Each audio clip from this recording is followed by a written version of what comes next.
기도드리겠습니다. 주님 은혜 감사합니다. 우리와 언제나 함께 하시고 동행하시는 주님을 찬양합니다. 오늘도 말씀에 인도받기를 원합니다. 하나님의 말씀이 살아있는 말씀으로 또 능력의 말씀이 되어 우리의 걸음을 통해 하나님의 나라가 이루어지기를 소망합니다. 충만으로 역사하여 주옵소서. 살아계신 주 예수 그리스도 이름으로 기도합니다. 아멘. 오늘 나눌 말씀은 마태복음 13장 1절에서 9절의 말씀입니다. 제가 봉독하겠습니다. 그날 예수께서 집에서 나가사 바닷가에 앉으심에 큰 무리가 그에게로 모여들거늘 예수께서 배에 올라가 앉으시고 온 무리는 해변에 서 있더니 예수께서 비유로 여러 가지를 그들에게 말씀하여 이르시되 씨를 뿌리는 자가 뿌리러 나가서 뿌릴새 더러는 길가에 떨어짐에 새들이 와서 먹어버렸고 더러는 흙이 얕은 돌밭에 떨어짐에 흙이 깊지 아니하므로 곧 싹이 나오나 해가 돋은 후에 타서 뿌리가 없으므로 말랐고 더러는 가시 떨기 위에 떨어짐에 가시가 자라서 기운을 막았고 더러는 좋은 땅에 떨어짐에 어떤 것은 100배 어떤 것은 60배 어떤 것은 30배의 결실을 하였느니라. 귀 있는 자들은 들으라 하시니라. 아멘. 오늘 본문 말씀을 가지고 씨 뿌리는 자의 비유라는 제목으로 말씀에 인도받기를 원합니다. 마태복음 13장에 오면은 예수님이 이제 처음으로 비유로 하나님의 나라에 대해서 말씀을 해 주십니다. 하나님의 나라가 어떻게 임하는지 또 어떻게 또 열매를 맺는지 그것을 비유로 말씀하시죠. 본문의 비유는요, 어떤 마음이 좋은 마음인가, 그게 주제가 아닙니다.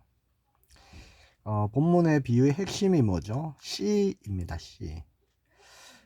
씨는 뭘까요, 여기서? 하나님의 말씀이죠. 말씀을 통해서 역사하시는 하나님의 은혜에 대한 말씀입니다. 본문의 비유는요. 말씀을 보니까 씨 뿌리는 자가 씨를 뿌리는데요.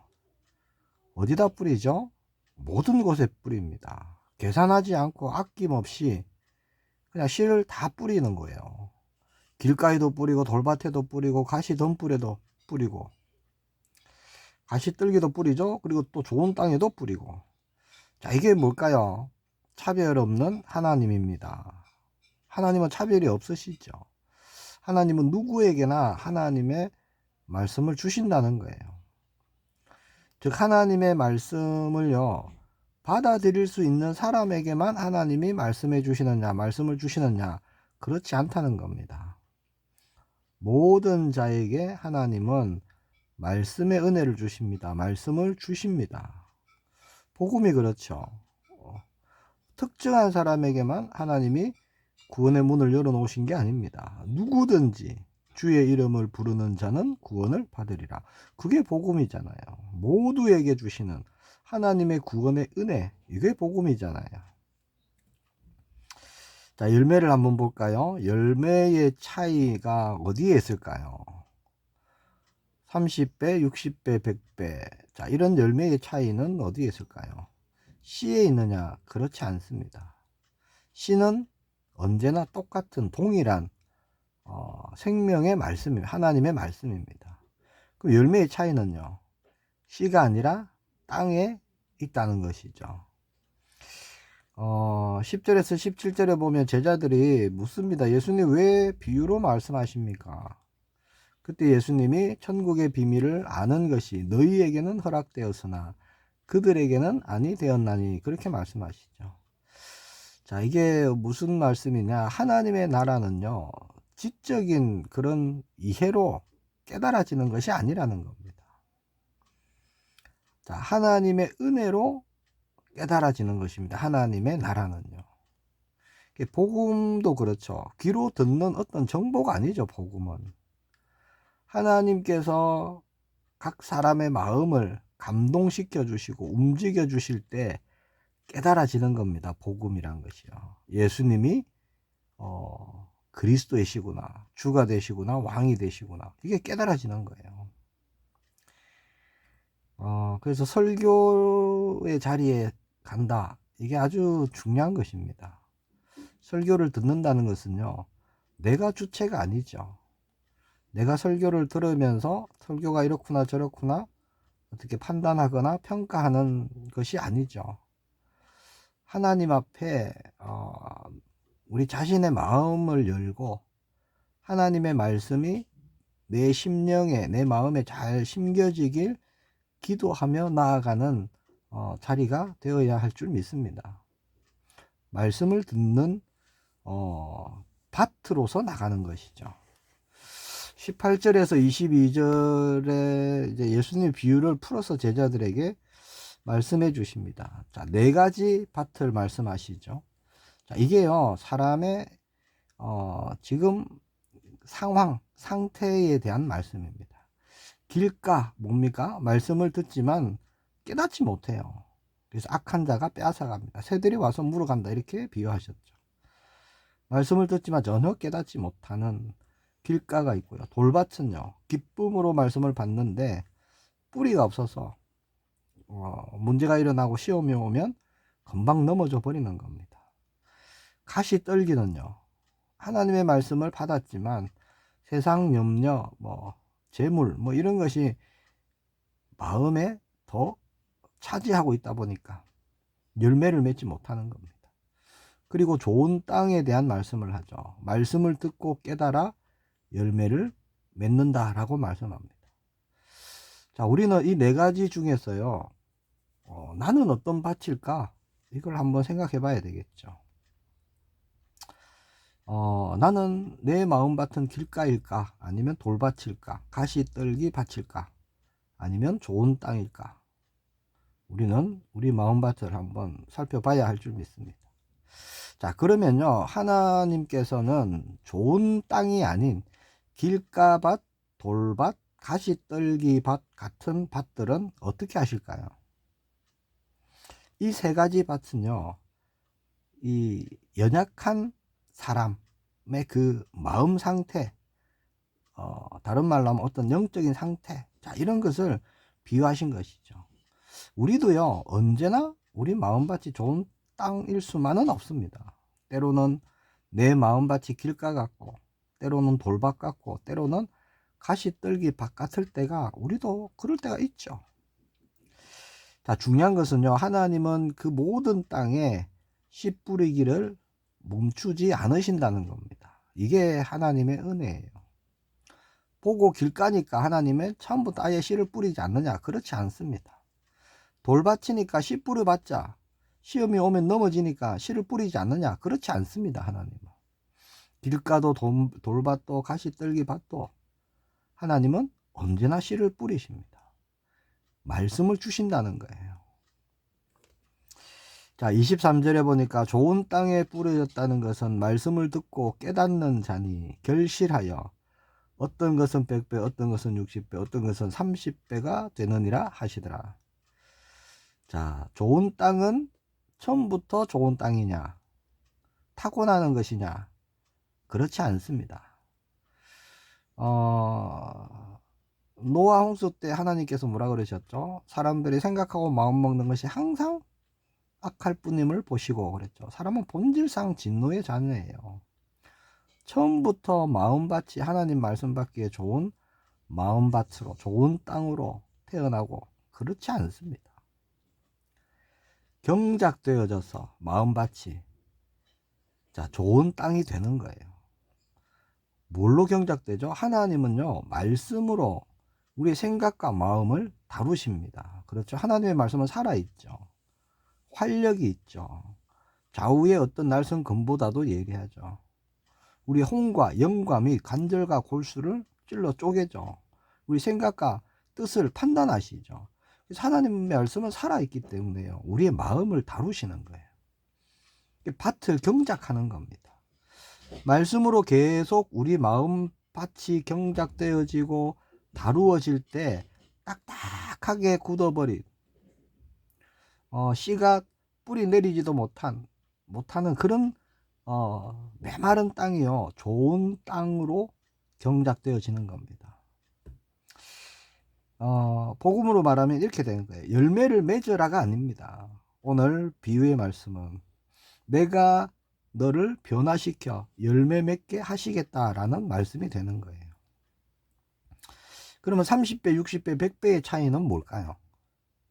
아니, 좋은 땅이면 똑같이 다 100배의 어떤 열매가 맺으면 좋은데, 좋은 땅에도 30배의 열매가 있고 60배의 열매가 있고 100배의 열매가 있다는 겁니다. 자, 이건 어떤 능력의 차이냐? 그렇지 않습니다. 하나님의 역사하심의 차이인 거예요. 하나님은 때로는 30배로, 때로는 60배로, 때로는 100배로 역사하십니다. 아주 작은 역사부터요, 아주 크고 놀라운 역사까지 하나님이 일하시고 하나님이 역사하심으로 열매를 맺도록 하시는 것이죠. 하나님의 역사입니다. 우리가요 30배, 60배, 100배의 어떤 열매를 맺을 수가 없는 거예요. 이거 하나님의 열매라는 겁니다. 하나님의 역사라는 것이죠. 그래서 우리는 열매라는 이 결과를 책임지는 농부가 아닙니다. 우리는 농부는 하나님이시죠. 우리는 그저 말씀으로 경작되어지고 말씀에 머무는 그런 밭이라는 거예요. 우리는 요한복음 15장 16절에도 예수님이 말씀하셨죠. 내가 너희를 택하여 세웠나니 이는 너희로 가서 열매를 맺게 하고 또 너희 열매가 항상 있게 하여, 그렇게 말씀하십니다. 우리에게 열매를 맺으라 하지 않으셨습니다. 예수님도. 그렇죠? 가서 열매를 맺게 하겠다. 그리고 열매가 항상 있게 하겠다. 누가요? 예수님이 그렇게 말씀하셨다는 겁니다. 우리에게 열매를 맺으시는 분은 누구시죠? 하나님이십니다. 그래서 마태복음 13장에 나타난 복음이 뭘까요? 복음 그러면요, 우리가 한쪽에 너무 이렇게 한 면만 보는 경우가 있습니다. 복음 그러면 죽었던 영혼이 살아나서 천국 가는 것, 뭐 구원 얻는 것, 생명 얻는 것, 이렇게만 생각하는 분이 있는데요. 복음은 말 그대로 기쁜 소식입니다. 놀라운 소식이죠. 기쁜 소식이죠. 어둠에 빛이 비춰지는 그런 기쁜 소식, 이게 복음인데, 성경에는요 복음이 굉장히 다양하게 나타나 있습니다. 물론 어둠에서 빛으로 나오고 생명 얻는 것도 가장 중요한 복음이죠. 하나님께서 우리에게 약속의 말씀을 주시잖아요. 내가 너와 함께 하리라. 이게 사실 복음이 되는 겁니다. 얼마나 기쁘고 놀라운 소식입니까? 그렇죠? 내가 너를 붙들리라. 이것도요 굉장히 크고 놀라운 기쁜 소식이 되는 겁니다. 그렇게 볼 때 마태복음 13장에 나타난 복음이 어떤 거냐? 하나님은 우리에게 이미 말씀을 주셨다는 겁니다. 그렇죠? 우리에게 하나님은 씨를 뿌리셨습니다. 이게 기쁜 소식이에요. 그리고 하나님은 지금도 오늘도 우리에게 씨를 뿌리고 계신다는 것이죠. 하나님은 언제나 씨를 뿌리십니다. 말씀을 주신다는 거예요. 그리고 열매는요 하나님의 은혜로 맺어진다는 겁니다. 우리가 열심히 뭔가를 열매를 맺기 위해서 애쓰고 노력하는 것이 아니죠. 하나님이 30배, 60배, 100배의 역사하심으로 열매가 우리에게 맺도록 하신다는 겁니다. 그러면 우리가 할 일은 뭘까요? 한 가지죠. 딱딱하게 굳어버린 마음을요 우리는 주님 앞에 온전히 내어드리는 겁니다. 하나님 말씀으로 제 마음을 경작하여 주옵소서, 이렇게 내어드리는 거예요. 거기에 필요한 게 뭘까요? 내 고집, 나의 틀, 나의 생각, 나의 경험, 나의 지식, 나의 어떤 동기, 이런 걸 다 내어드리는 거예요. 그러면 하나님께서 말씀으로 우리 마음을 다루십니다. 경작하시는 것이죠. 옥토가 되게 하시는 거예요. 말씀이 담겨지면 그 말씀이 뿌리 내리고 열매 맺고 하나님의 나라가 이루어질 수 있도록 역사하신다는 겁니다. 주님 말씀해 주세요. 제가 듣겠습니다. 우리 할 일은 이거 하나입니다. 그렇게 고백하며 주님 앞에 나아갈 때 주님은 어떻게 하시죠? 말씀을 주십니다. 오늘 필요한 말씀 주시고 그때 필요한 말씀 주시고, 주님이 주시는 그 말씀이, 하나님의 말씀이, 살아있는 말씀이 우리를 살리고 우리의 걸음에 하나님 나라의 열매를 맺게 하시는 것이죠. 오늘 우리의 걸음이 그렇게 인도받는 걸음 되기를 축복합니다. 하나님의 나라 이루는 우리 모두가 되기를 축복합니다. 기도하겠습니다. 주님 은혜 감사합니다. 언제나 우리 마음밭이 어떻든 상관없이 하나님 우리에게 은혜의 말씀의 씨를 뿌려주심을 감사합니다. 우리가 그 말씀에 집중할 수 있도록, 그 말씀에 민감할 수 있도록 주님 역사하여 주옵소서. 이른 아침에 주신 말씀 붙잡고 오늘도 인도받기를 원합니다. 주님, 우리가 가는 그 걸음을 통해서 하나님의 나라가 확장되어지기를 원합니다. 열매 맺기를 원합니다. 성령 하나님께서 충만으로 역사하여 주옵소서. 살아계신 주 예수 그리스도 이름으로 기도합니다. 아멘.